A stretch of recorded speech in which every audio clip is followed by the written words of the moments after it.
Get Adventures, everybody. I'm Melissa Bonsack, and welcome to episode 33 of Books Cubed, the show where I chat with the indie authors you should be reading. It is June 13th, 2019, and I'm dying to know what you're reading. So when you're done listening to the show, just drop down to the show notes and tell me what you're reading. What am I reading? Well, right now I'm listening to audiobooks, one by Cecilia Mecca, her new vampire series, The Vampire Temptations, and the second book in Zach Bohannon's Empty Body series.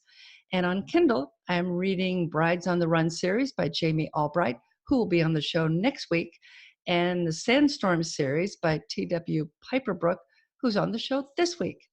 Now, last time I talked about getting things for free. So let me walk you through really quick what you need to do. So the first thing you got to do is go to your local library and get a library card. They're free. Get one. You should have one. Everyone should have a library card. So once you have your library card, come on home and go to overdrive.com. I'll have links in the show notes.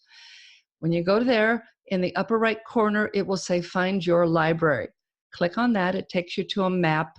There might be some options. There might not be. It'll let you put in your zip code, find the library closest to you, click on it. It'll say, would you like to go to the library's homepage? You do. Go to that.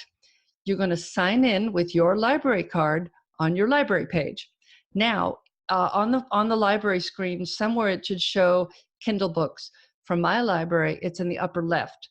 It will show collections, which is audiobooks, and some ebooks that I guess aren't on Kindle, because when I click on any of those to borrow, they download to my computer as MP3s, or it lets you listen on your computer.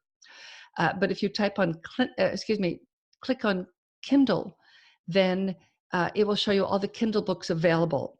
Now you're going to click on what's available, because a lot of them, the ones that show up first for me anyway, have all been borrowed, and they want you to, get on the wait list for it. I don't want to wait. I want things that are available now. So you click on what's available now and make a selection. You can also recommend things. They may not buy them, but they might. You never know. So once you have selected your book, then as you check out, it takes you to Amazon. You sign into your Amazon account, and then your book ends up in your Kindle. It's great. And there it is. It's with all the other books. Don't forget, this is a library book, and you have to return it. You get like 10 days or something like that. So to return library books, you want to go to Manage Your Content and Devices on Amazon, and then you can return the books there. I haven't done it yet, but as I recall, it's pretty easy to figure out what to do when you get there. If you can't figure it out, Google it. Google's great. Google will tell you what to do. So that's it.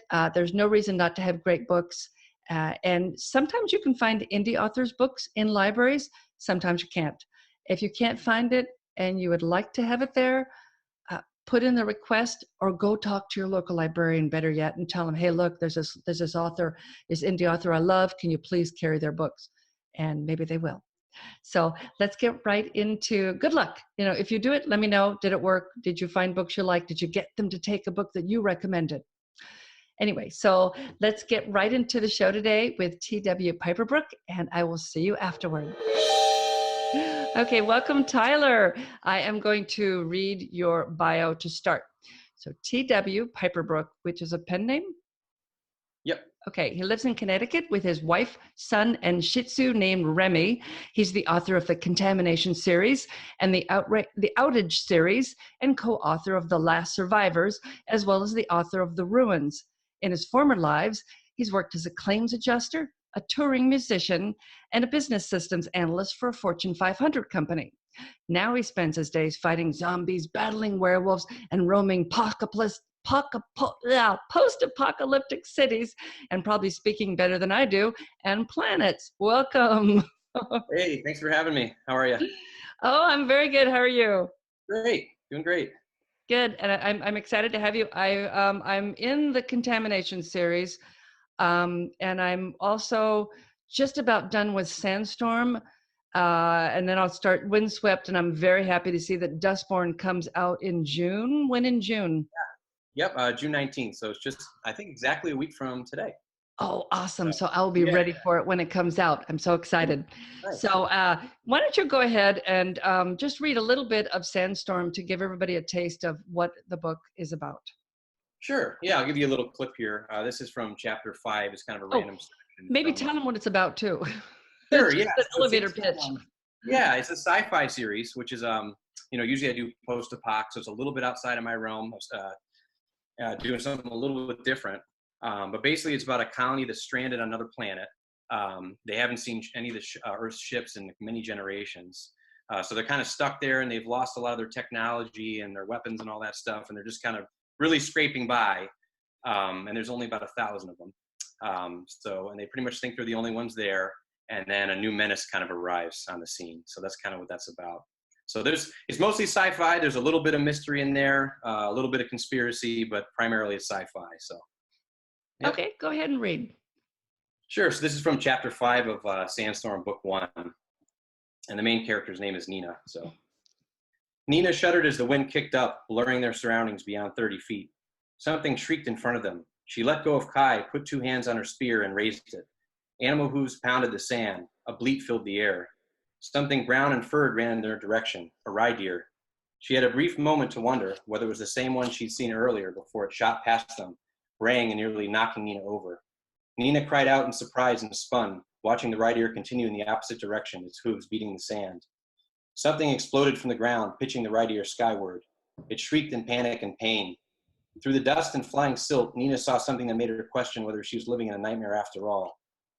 An enormous creature, bigger than the mouth of the largest cave she'd seen, long and round enough to fill several tunnels, took the reindeer up with it.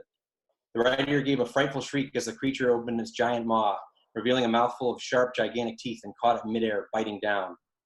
Hot blood rained down on Nina's face, soaking her goggles and her shawl. Through the blur of sand, wind, and blood, she saw the beast swallow the reindeer.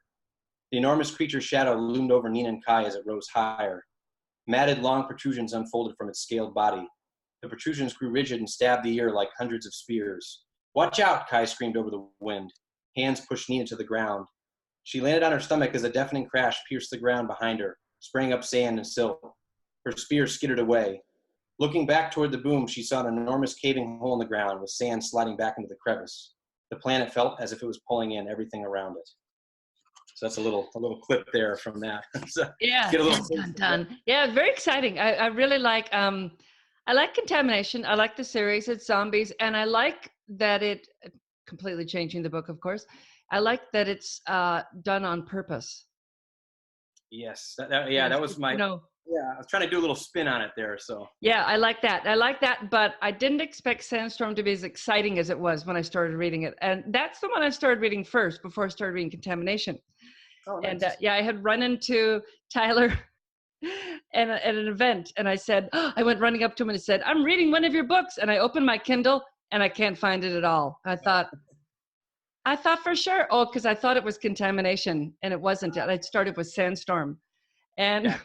I felt so stupid. I thought I know I was reading one of his books, and so then I figured out later. So Sandstorm, how many books? I like it. They're on this planet. Uh, they like you said, they've been cut off from civilization, and they are trying to figure out, how to make food last, keep the population down, stay alive.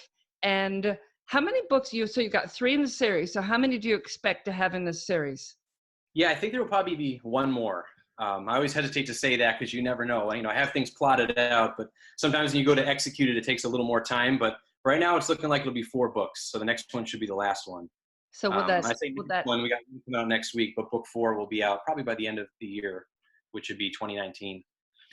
do you think that you'll leave anything open so you could go back to it again if you decided you wanted to, or if the readers insisted?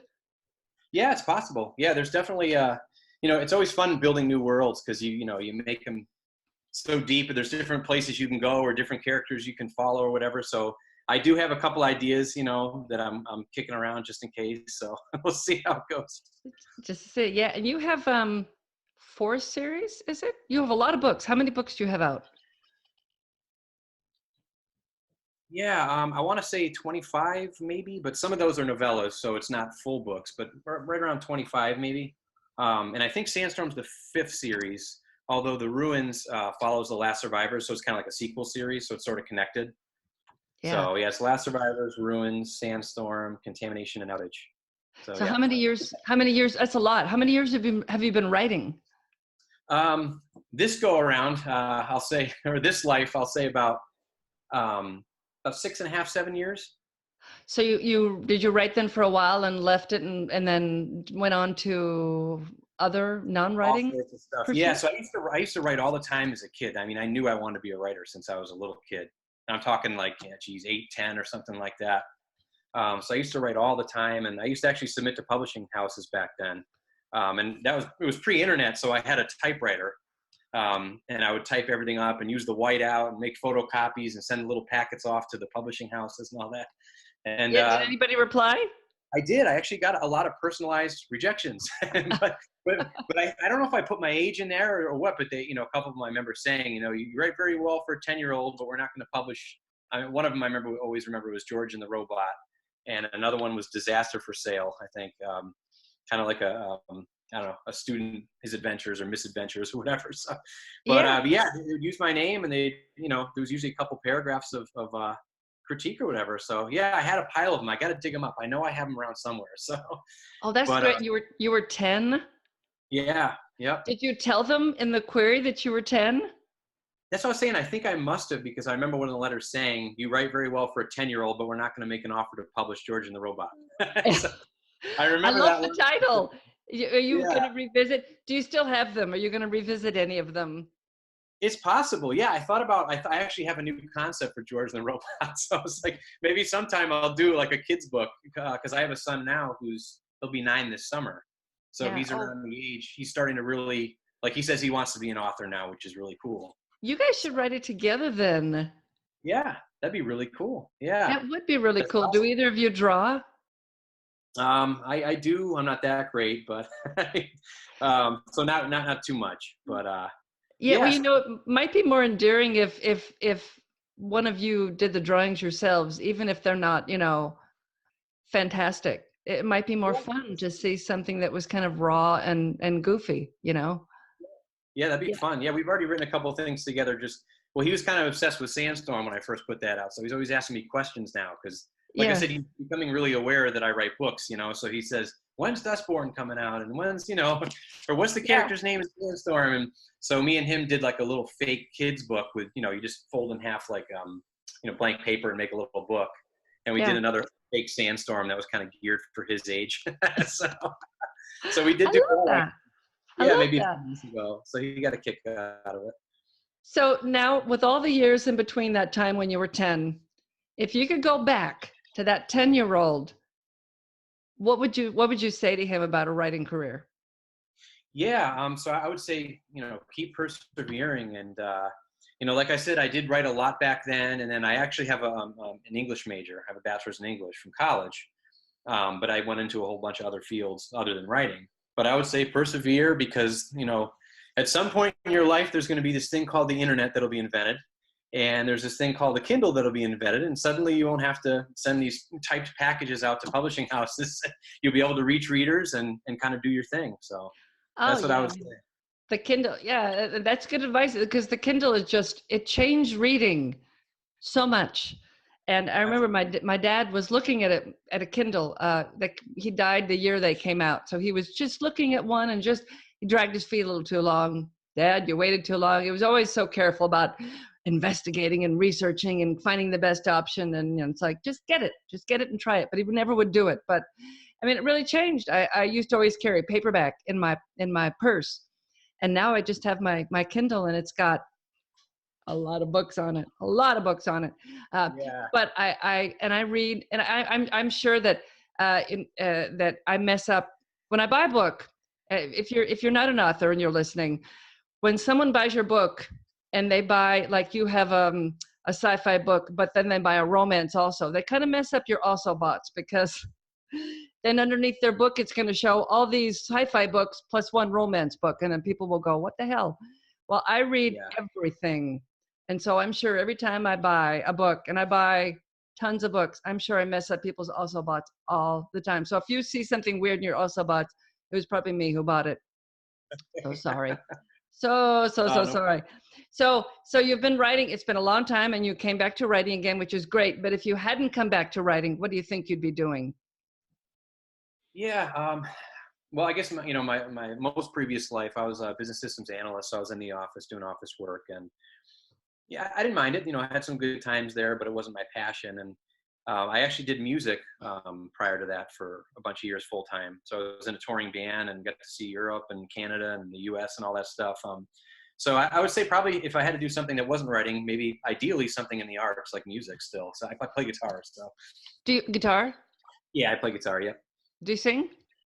I do. Yeah, actually, I was in a band after that where I sang for a little bit. So yeah, it's kind of like punk rock, type of hard rock stuff. So it's yeah, a little bit of singing, a little bit of yelling, a little bit of that. Yeah. Oh, that's cool. That's cool. Yeah, I'm rediscovering music. I was functionally deaf for about 20, almost 25 years. So yeah, I've just got my cochlear implant. The first one 2 years ago, and the second one this year, and it's been wonderful. And so I've been rediscovering music. Oh, So that's good. if you think of anything funky and cool, because I don't like pop music at all. Yeah. If you're a pop music listener, I'm so sorry, but I don't like it.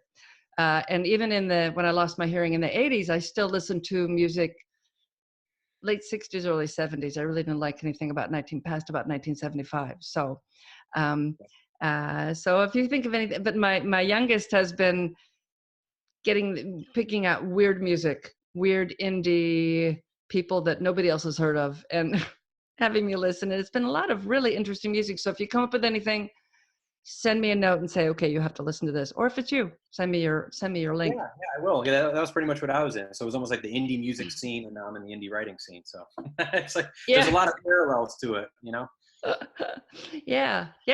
Oh yeah. Creative people, I think a lot of writers I know are also musicians. I think someone who's creative, and I played piano for years and years. Oh, nice. So I think that just runs along that same thing. I know writers that are painters and musicians and actors. And I think, if you're creative, you could probably be creative in a whole lot of ways. Yeah, But that's very true. I think too much of us, spend too much time listening to too many things, and we don't let our mind just kind of be empty and thinking. So that's probably why probably won't ever have Renaissance people anymore again. These people that can do so many different things, and your 5-year-old Mozarts. You're probably not going to have that anymore, unless it's somebody whose families kept them away from all this noise of the internet and everything that's out there. So Sandstorm, the third book's coming out. What else do you have coming out? What else are you working Uh, on when that's done? yeah. So after that, I have I'm doing a collaboration project with a couple other people, which I guess I'll keep quiet for now. But so that'll be like a post-apocalyptic series, and then I have another post-apocalyptic series that I started working on. So that may come after. The series that I have out now are pretty much tied up. It's possible I'll go back to them, but for right now, I kind of ended. They're all ended in a way that I liked, at least at that time. So I'll probably be doing a lot of new stuff going forward. A lot of new stuff. So when you, excuse me, for me, I come from film, and so I would write a script, it would get produced and done, and then I would write the next script. So I didn't have a lot of scripts sitting around in drawers. And now with books, I write one book, I finish it, I move on, kind of thing. So do you have, when you get ready to start a new project, do you find yourself writing and starting 4 or 5 different things? Do you have a drawer full of scripts or full of manuscripts? Or do you Yeah. start one and settle on that and see it through? Yeah, no, I definitely have ideas that I don't finish, and I guess it's kind of a thing writers say is that we have so many ideas, but the easy part is the idea, and the hard part is the execution of that idea. So there'll be a lot of things where I'm like, oh, this is great, and then you start getting into it and devising the plot, and you realize, yeah, there's not enough meat here for a book. so you'll love a character or you'll love a scene or something, and there's just not enough plot. So I have things that I'll start, and I guess I'm kind of picky where I want to make sure that before I put something out, it's the best that I can make it. It's kind of always my goal. So I want to make sure I'm happy, at least at the moment that I release it. So I definitely have things that I've abandoned, at least for now, until more things gel with them. So I wouldn't say a whole ton of them, but definitely a good number. Yeah. So there's things I've left behind, and oh yeah, I'm going to get back to that and this and that. And then I'll usually go for the one that has the most meat on it and the one that I'm feeling the most, and then I'll see it through to the end. That's not a bad way to do it. You know, you have plenty then to turn to. Are you the kind of person that likes to write two or three different things at the same time? I know Neil Gaiman talks about he's very prolific because he writes 4 or 5 books at the same time as he's writing. He doesn't just do one thing at a time. Yeah, gotcha. I always want to be that way, and I've started that way a couple times. Like, oh, I'll do this one in the morning and this one in the afternoon, and then I always end up choosing one because my head gets too crazy. I think there's kind of like a reacclimation process when you go from one work to the other, I find. So you kind of lose a little bit of time where you're like, okay, well, now I have to reacclimate to the characters and the plot and maybe reread the last few chapters and get back into it. So it's almost like you're losing, time to write because you're switching back, at least for me. Some people are really good at it, and I envy them because I want to be like that.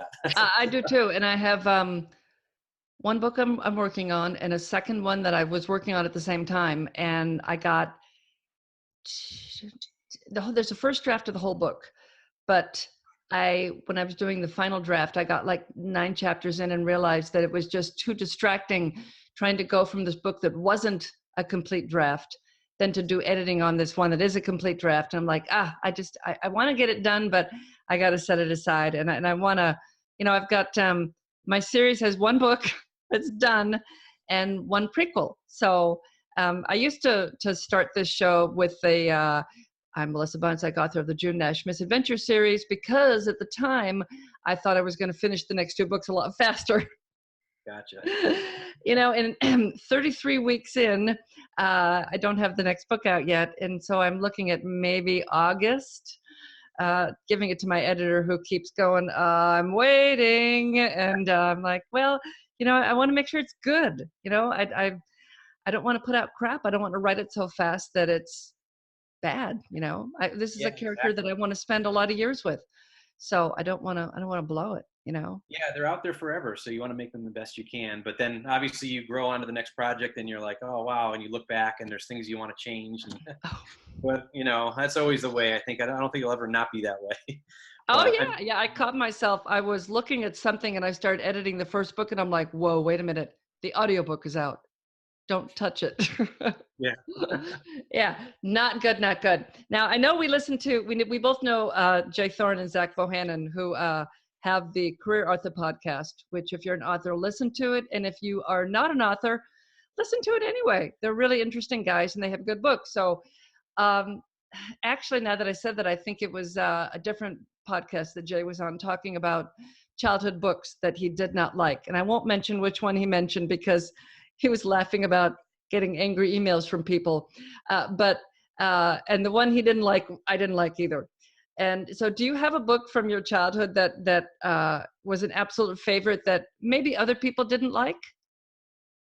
Yeah, I don't know about if other people didn't like it or not, but maybe it'd be a little more, well, I say obscure, but so when I was growing up, R.L. Stine, obviously I'm kind of a horror guy and sci-fi and all that stuff. So I was into King and Kuntz pretty young, probably around 12 or something like that. I was reading when they were just a little bit over my head, but I read everything by Christopher Pike back then, which is like a YA author.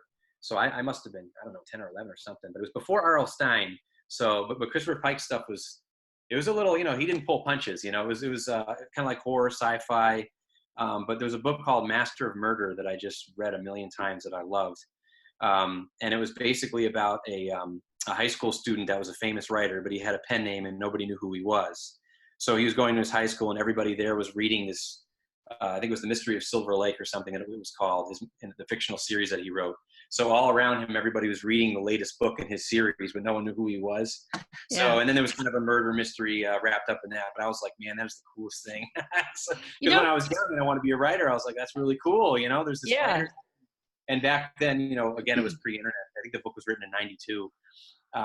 So the guy he had a P.O. box and only his little sister knew who he was. So I thought it was just a great book. So I read that thing till the pages were bent and the book was bent and everything else. So that was my favorite book for sure back then. And that's a cool situation too, that you're this author and no one knows who you are. Yeah, it was just something about that just hit me when I was that age, And I actually have reread it recently because I still have my copy. So I was like, let me check this out again. And it's still, for me, it holds up, but it's definitely, it's a YA book, so, but that was Yeah. definitely my favorite back then.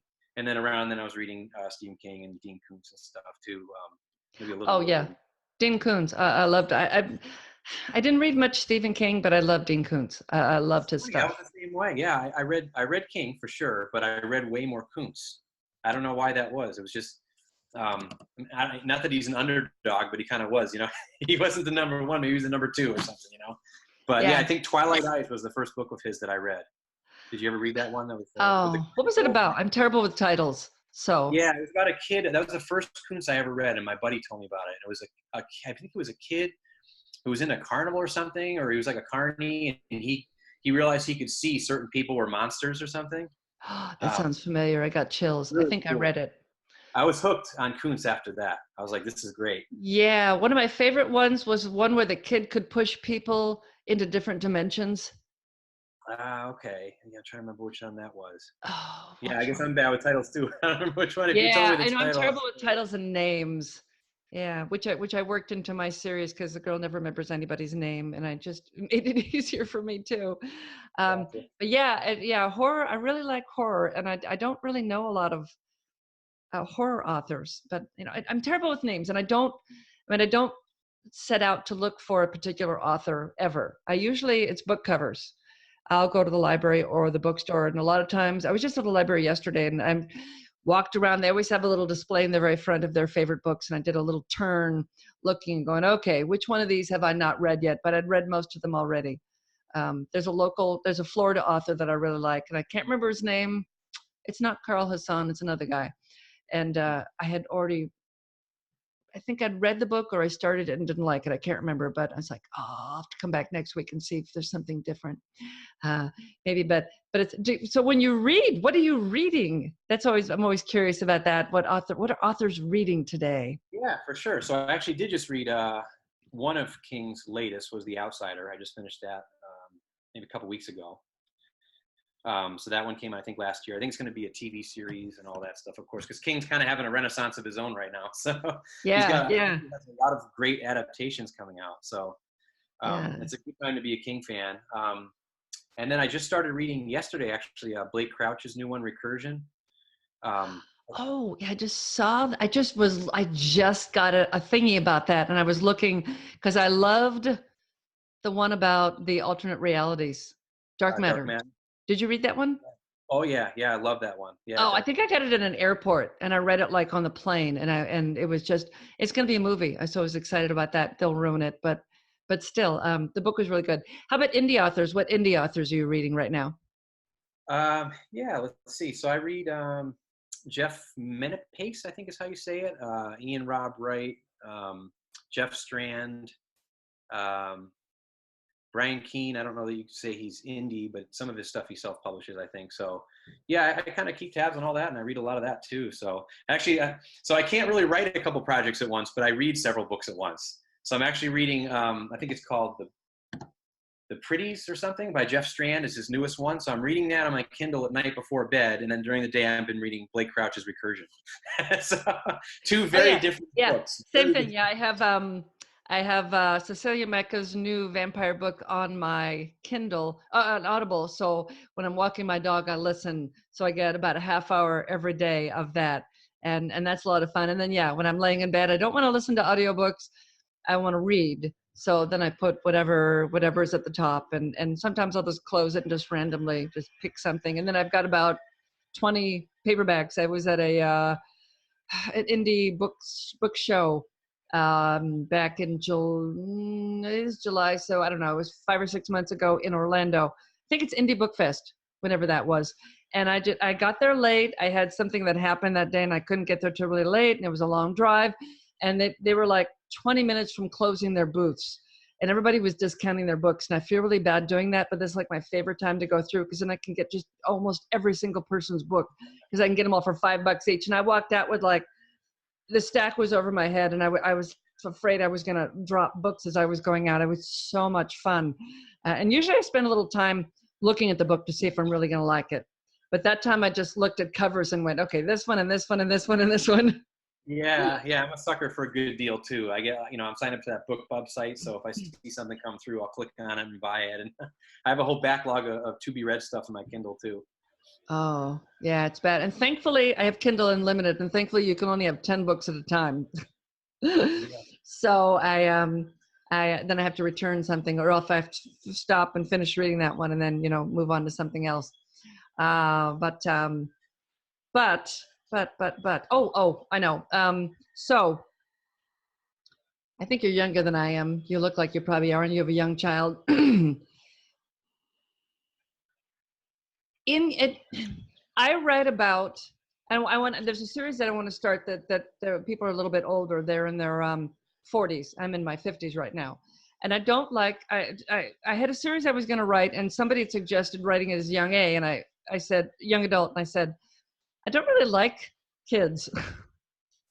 So I don't think I would do it justice, And we were standing at a bookstore, and I was talking about what the book was, and we were in the young adult section. These two girls kept moving closer and closer, and the girl was watching me and listening, and I know that she was fascinated by the story.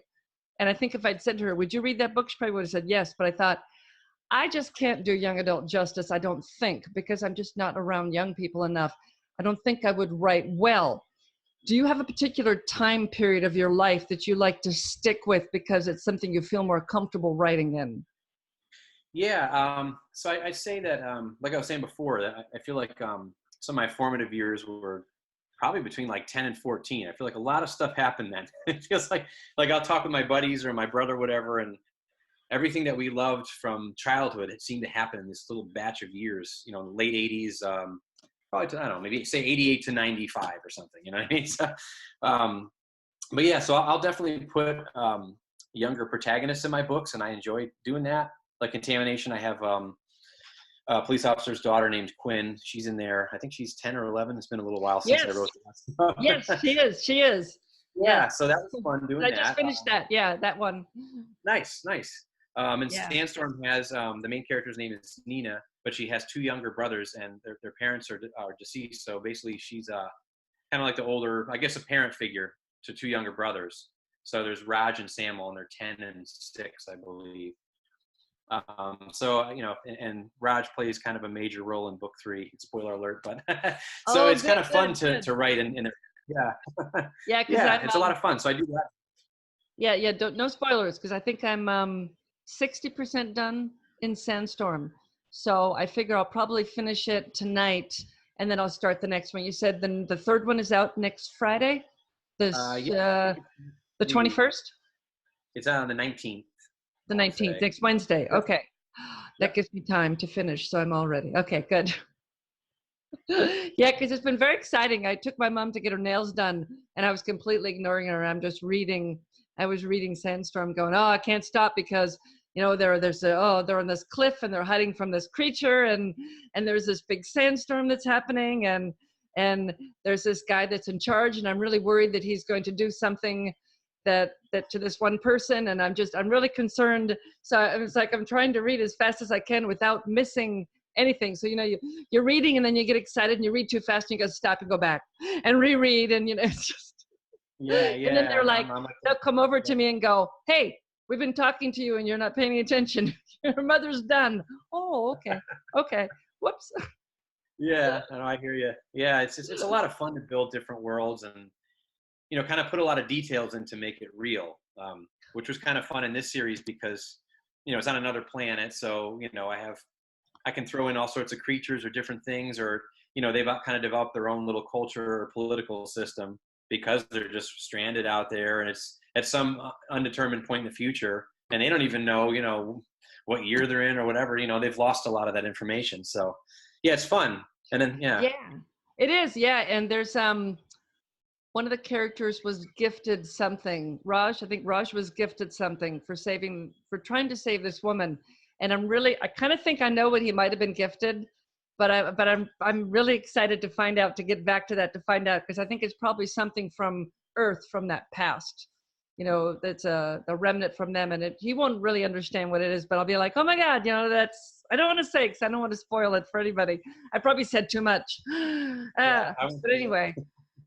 but it's been really exciting to read. Um, I I've just had so many. I've been so happy. I've found so many great books from indie writers. Yeah, in another life, I was a literary agent, and it was pre-internet days. And at the time, I really I kept saying, there's some way. I mean, the internet had just started. We were living in North Dakota at the time, and I worked out of an office in Minneapolis. And the internet was so new that we had MSN. And one day they called and said, we're not doing it for North Dakota anymore because you guys have less people in your state than we do in a city. And so they turned off the internet. We had to find, I don't know who we went with. It was like, they turned off the internet. Oh my God. They went away because they didn't like North Dakota. It was crazy. Yeah. But I kept saying to my boss, there's got to be a way to get books out there to the masses, and I really wish that I had the technology, because I could have been Amazon. Yeah. Did you enjoy being a literary agent, or that's cool. I hated it with a passion. Oh wow. Okay. I loved editing. I worked with screenplays. I loved the people that I dealt with. I loved helping writers have a good book. I loved making the connections. But when we didn't sell something, I would be devastated, or a writer would do something stupid. Like we had a book that they wanted to turn into a series. I forget what network it was. It's been just too many years. And the writer wanted to be the sole writer on the show. And that just wasn't going to happen. She had no credits. There was going to be a showrunner, and she would be there too if they extended the contract. But most likely she was going to sell it and not be involved. And she's like, well, no, I have to be the sole writer. And then we told them that. And of course we knew. They said, okay, goodbye. And we went back to her, and she's like, well, what now? And we said, well, they're not coming back. Oh, she said, what's going to be their counter? Nothing. You blew it, And that just happened time and time again. And it was devastating that writers can't understand that when you finish that book or that script, you send it to your agent, it's gone, they take care of it. Don't ever think about it again. It's done, it's gone. Don't worry about it. Don't worry about what's going to happen to it. Yeah, it's like the opposite now with the indie. You control everything, so you have your hand in everything, which, for better or for worse, there's good parts your agent's going to help you rewrite it. When you sell the book, the editor at the publishing house is going to help you rewrite it. It's just, if you want it to be like you've written it, then you got to indie publish. And for some people that works out, and for some it's like, I've read not a lot. In the beginning, I read a lot of bad indie books, but in the last 5 years, I don't find a lot of bad indie books anymore. I'm really pleased with what's out there. There's a lot of good stuff out there. There really is, yeah. I think people just stepped up their game a lot because, there are a lot more authors out there. So to stand out, you have to do everything you can to make it a great book. The cover, the editing, everything has to be top notch to be able to compete. And so there's a lot of good stuff for sure. Yeah, there is. And I'm so excited. I could just sit and read, all day long and do nothing else. And then my family would hate me, of course, because, who's going to cook and clean and all that other stuff that needs to be done. When I'm not writing. So between that and the reading, I would be happy. They always say, would you like to go to a desert island? Who would you bring? Nobody. I'd bring my Kindle with about 10,000 books on it, and that's it. And no one would bother me, and I could just sit and read, be like that guy in the Twilight Zone.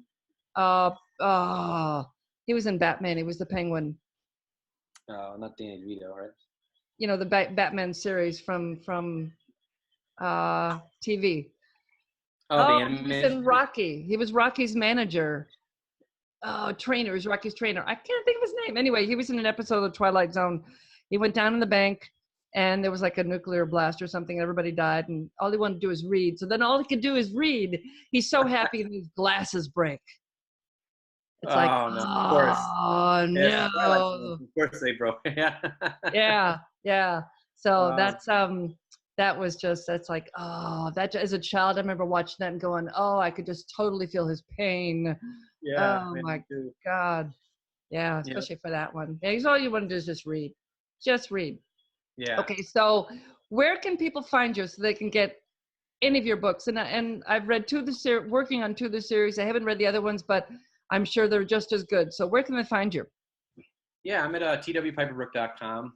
Right now, all my stuff is on Amazon. I used to have it on all the other sites. For now, I'm just trying out the Amazon exclusive program, but I do want to kind of filter things back out to the other sites at some point soon. So yeah, either Amazon or twpiperbrook.com or facebook.com/twpiperbrook. So pretty straightforward. Fantastic. Yeah, go check his stuff out. If you like, well, you got the two different. Are they all? Let's see. You've got the Sandstorm series is sci-fi, and then the Contamination is zombies. Are they all post-apoc zombie type things? The rest of the series is kind of post-apoc, contemporary post-apoc with werewolves, actually. So, oh, which series has werewolves? That's Outage. Yeah. So that one, it was based on a storm we had, a true storm here that knocked out the power in half the state, and it was a huge snowstorm. And then I added it, sprinkled in werewolves. So. I got chills. I love werewolves. Okay. Yeah. So that's kind of horror, post-apoc, and then The Last Survivors is definitely post-apoc, but it's got a little bit of sci-fi and fantasy in it too. Because I co-wrote that with a guy named Bobby Adair. So we try to do it a little different than what we had. He had a series called Slow Burn the Zombies, and I had Contamination. So we did a little bit different, but it's sort of zombie-ish too. So yeah. Oh, okay. So lots of good stuff to choose from. Take a look. You will find his stuff in the show notes.